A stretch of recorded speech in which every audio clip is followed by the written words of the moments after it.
सेवा पे ये आत्ममंथन करें कि हम अपनी सेवा किस भाव से कर रहे हैं। कहीं सत्संग जी ये सेवा लालच भाव पर तो नहीं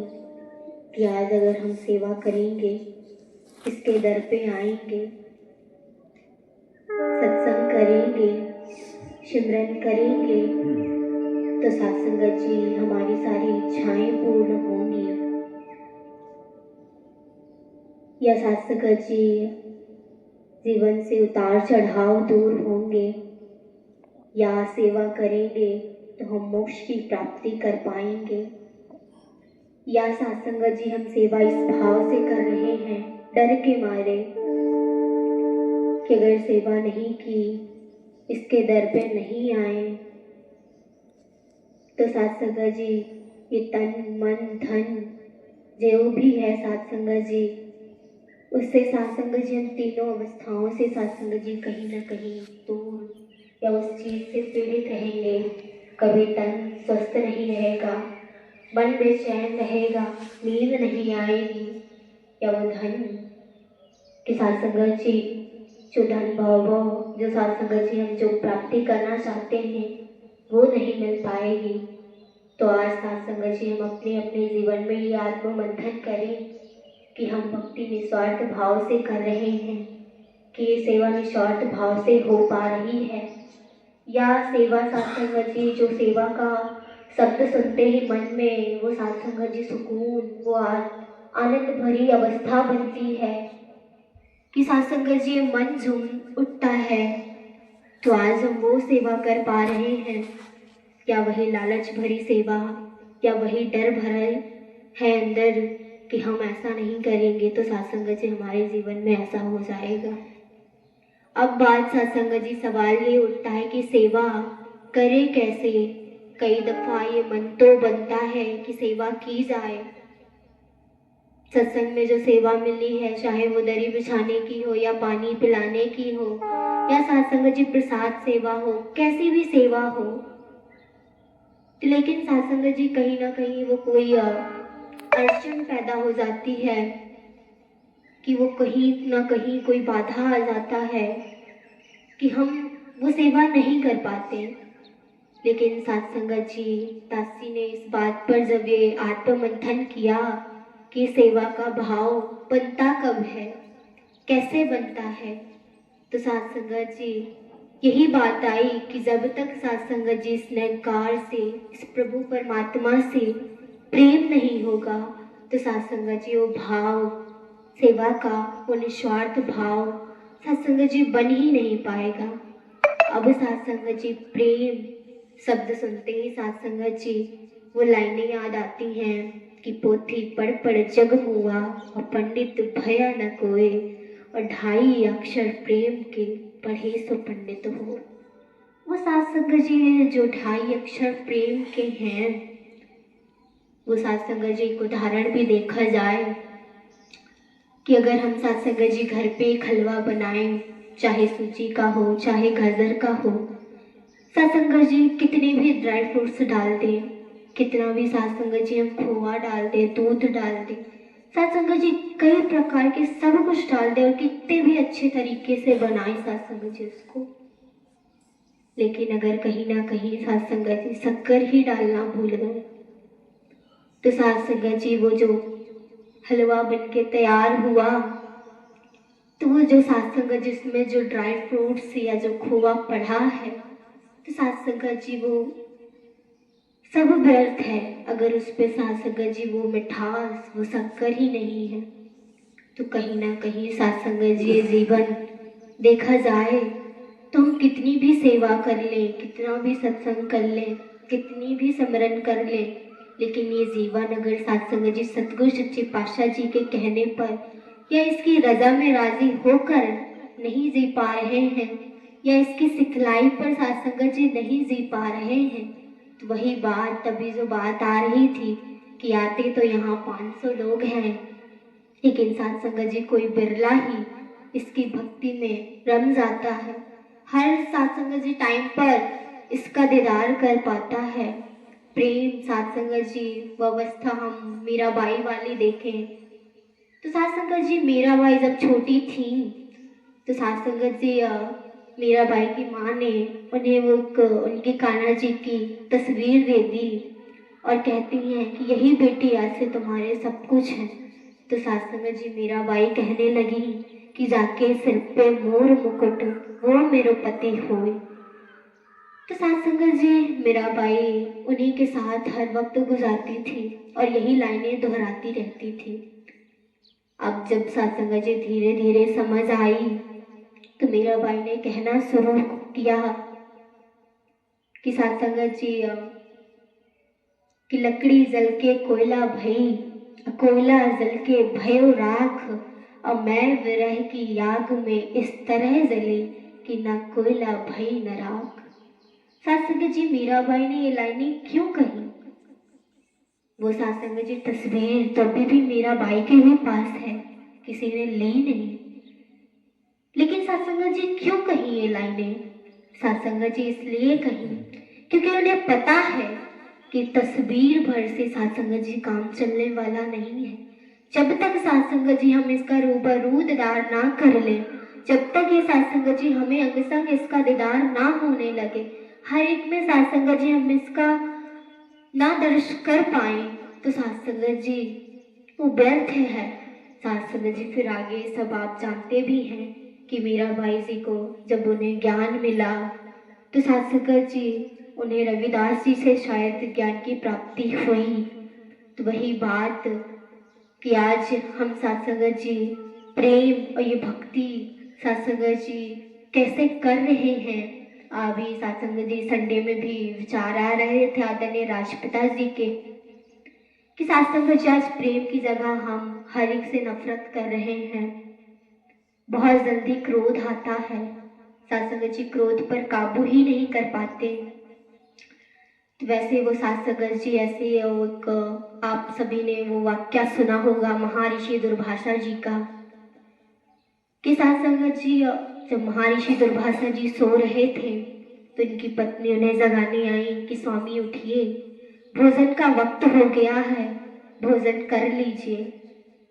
साथ संगत जी महर्षि दुर्वासा जी क्रोध में कहते हैं कि जो व्यक्ति मेरी निंदा खराब करना चाहता है, जो व्यक्ति मुझे नींद से उठा रहा है तो वो अभी यहीं का यहीं भस्म हो जाए। साथ संगत जी उन्हें पीछे पलट के उन्होंने नहीं देखा कि वो उनकी पत्नी ही थी और साथ संगत जी जब वो जगे देखा तो साथ संगत जी उनके सामने ही उनकी पत्नी भस्म हो गई। अब साथ संगत जी महर्षि दुर्वासा जी साथ संगत जी चाह कर भी कुछ ना कर पाए। आज वक्त का पैगंबर साथ संगत जी हमें पल पल ये चिता रहा है कि उठ जाओ, जाग जाओ, अभी वक्त है। नहीं कहीं ना कहीं हमारा भी हाल वही होगा कि साथ संगत जी हम क्रोध में आज भी बहुत सारी चीजें या बहुत सारी ऐसी गलतियां कर बैठते हैं साथ संगत जी कि साथ संगत जी हमें खुद नहीं पता होता कि हम क्या कर रहे हैं, कैसे कर रहे हैं, वो आपा ही खो देते हैं साथ संगत जी। आज मन सत्संग से जुड़ के भी मन इतनी चालाकियां करता है साथ संगत जी कि वही बात तो अक्षर दासी दोहराती है कि साथ संगत जी चिंतन करें कि आधी रात में पेट दर्द हो तो साथ संगत जी यही याद आता है कि सतगुरु सच्चे पातशाह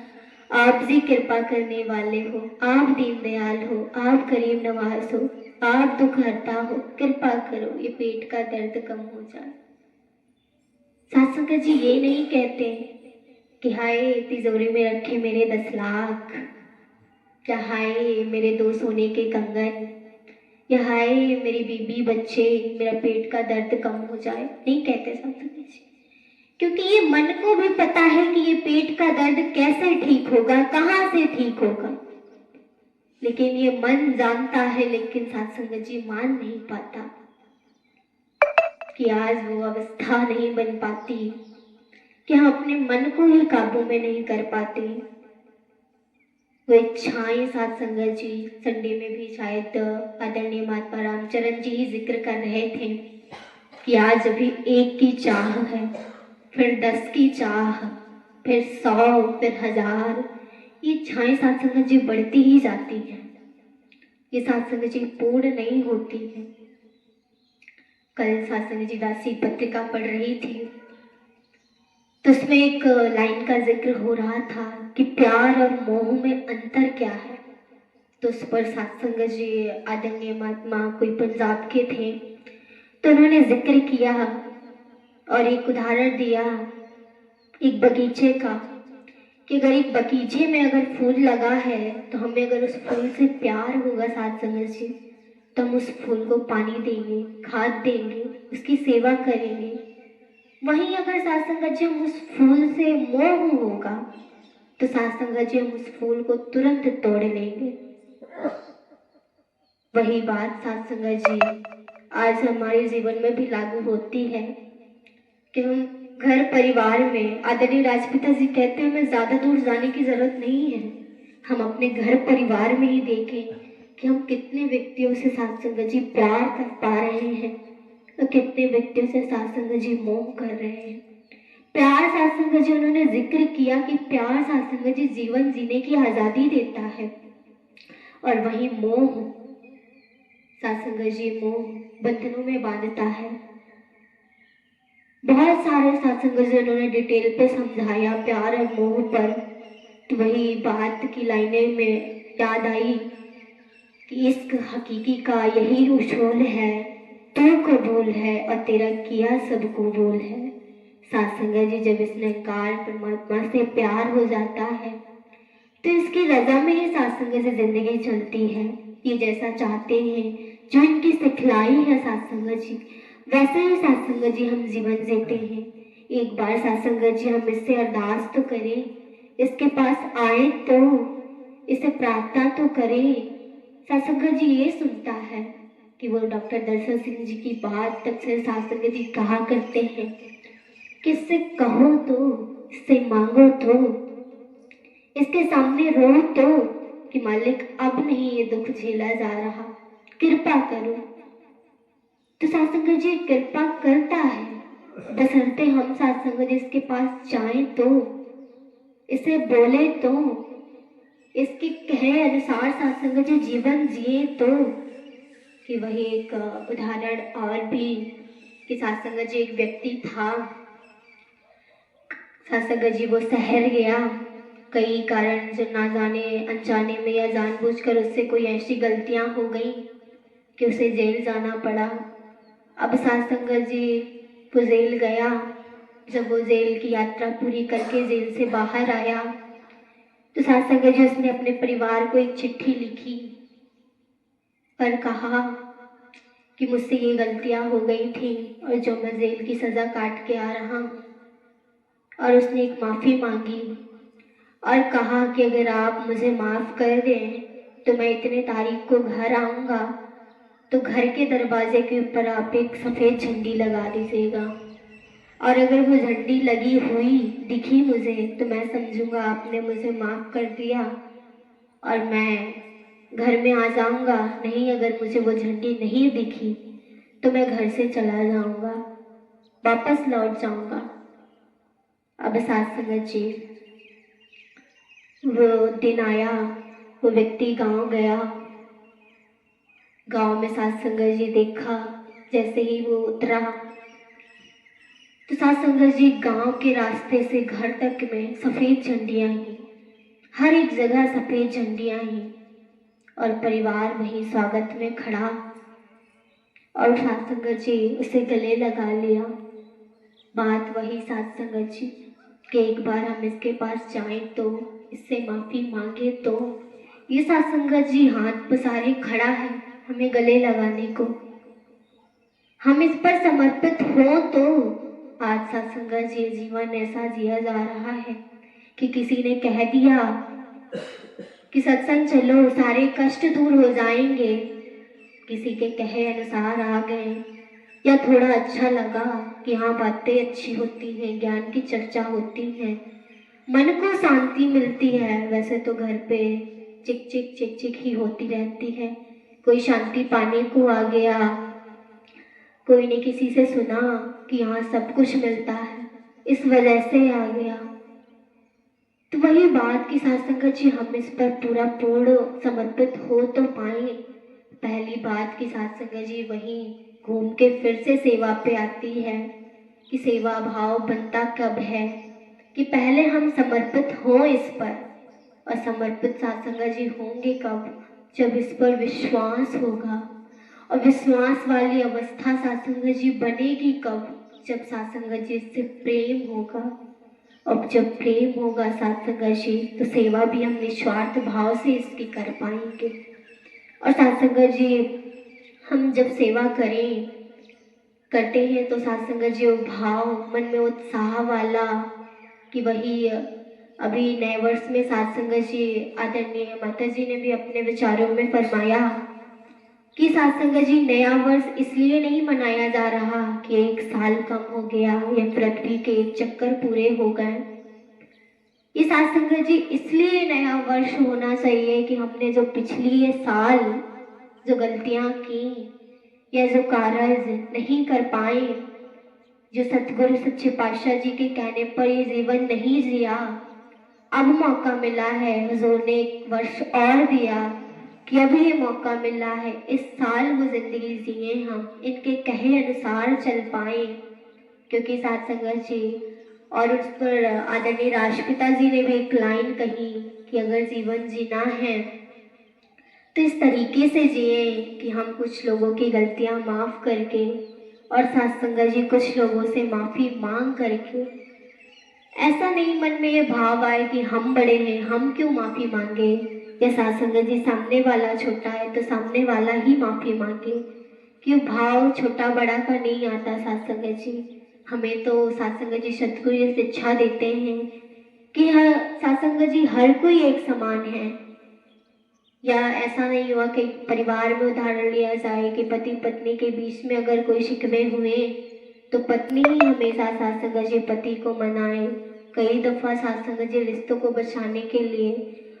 पति को भी उस साथ संगत जी शिकवे को उस दूर करने को, वो जो मिसअंडरस्टैंडिंग हुई है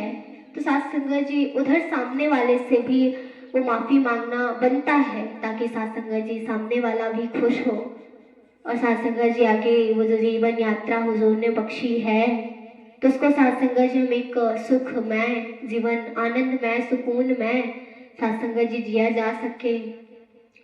तो साथ संगत जी वही घड़ी की ओर नजर जा रही है कि समय भी बहुत कम,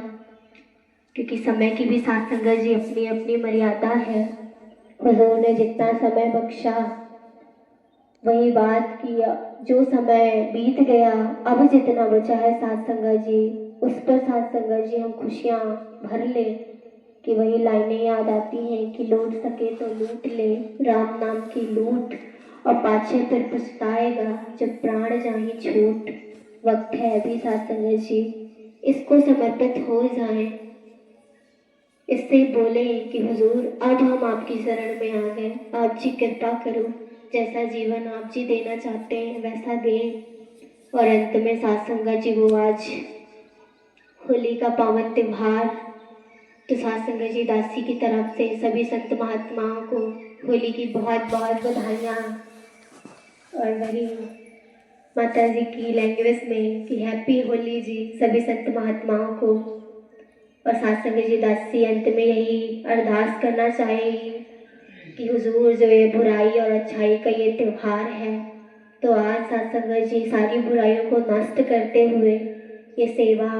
ये सिमरन, ये सत्संग करते हुए आगे का जीवन व्यतीत होता चला जाए। साथ संगत जी प्यार से कहना धन्यवाद।